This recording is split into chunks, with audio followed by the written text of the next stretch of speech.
If you're planning a trip to Ireland, you may be interested in the top 5 places to visit in Dublin. Let's get started. Hi, I'm Taylor, and I review products, services, and experiences so you can save your precious time, money, and energy. Today, we're discussing Dublin. First, there's the Temple Bar neighborhood, which is Dublin's cultural quarter filled with pubs, live music, street art, and nightlife. Also, this place is very well situated and touristy, so it could be a good neighborhood to stay in hotel-wise. 2. Visit Dublin Castle, which is arguably one of the most important buildings in Irish history.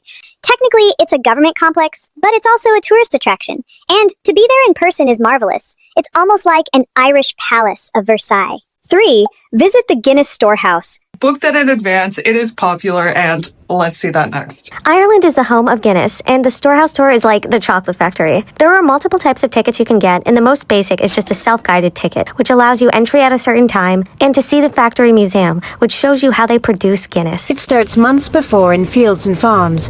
4 simple ingredients: barley, water, hops, yeast. The museum is an immersive experience. Even if you're not a fan of beer, this museum is just beautiful and well curated, and it's like an epic journey.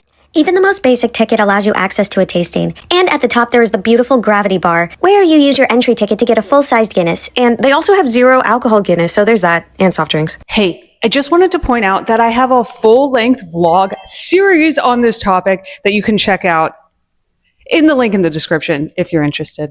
4. Consider taking a day trip outside of Dublin, There are a number of tours that you can take to sites just 1 or 2 hours away from Dublin. including to Belfast in Northern Ireland, as well as Giant's Causeway, which is a natural landmark, the Cliffs of Moher, and even to Galway, which is west of Dublin. Most recently, on my trip to Dublin, I went to see the Rock of Cashel, also known as St. Patrick's Rock, and this is the historic seat of kings. And these buildings date back to the 12th and 13th centuries, which is basically like the bubonic plague time. So that's for context. The stone itself is situated in the gardens in the castle. There are a lot of stairs, and it's very narrow to get up here, and it is at a great height, so it's not accessible for all visitors. Regardless, if you do make it to the top, you can lean over the edge here and kiss the stone. Which is essentially a tourist trap, depending on your definition of the term, but it is a beautiful view. 5th, consider visiting a museum. I have 2 recommendations for you. If you are just interested in something free,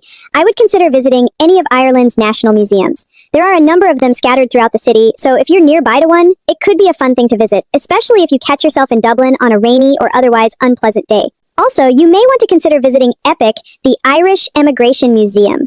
This could be particularly interesting to you if you have any Irish heritage, or just if you're interested in learning more about Ireland's people or the diaspora. Either way, it's a high-quality museum experience. And as a bonus, consider taking a bus tour to see the main sites quickly, including those we just talked about in this video.